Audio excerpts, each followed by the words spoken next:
झूठन और मांगा था। ले मांग, का मांगना है? पहली भरत ला राजगद्दी सौंप दिए जाए और दूसर राम ला 14 बच्चर के वनवास। कह कही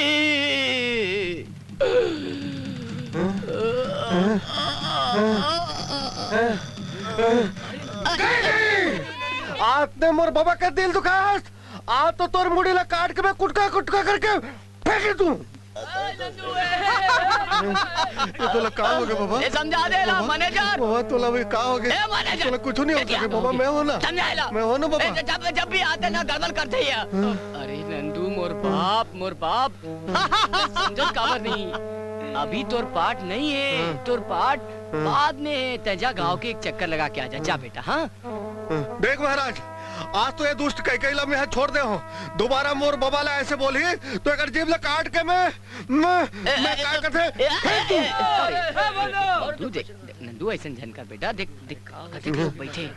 चल बाबा, हम ऐसा रमान नहीं कर। चल चल हम नहीं कर। नंदू चल बाबा चल।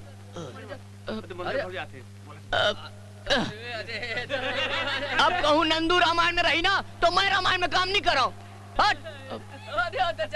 आप लोग शांत हो जाइए, शांत हो जाइए। रामलीला चालू कर। बैठ आओ ये लधर।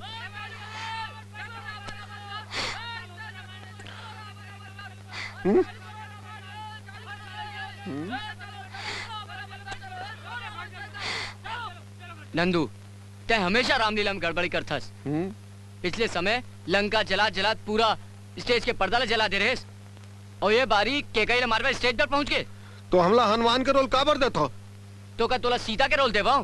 एमे कौन से बड़े बात है, हम कर सकथन। तेरे मोर बाप मोर बाबा के अपमान मैं बर्दाश्त नहीं कर सकूं। और ये टकला ला समझा दे, अगर दोबारा ऐसे करही तो एक मुड़ी ला फोड़ दूं।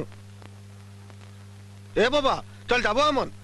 आओ सुन, ये मुकुट ला धर और काली जो है ना ये पूछे ला छोड़ दूं मैं। चल बाबा।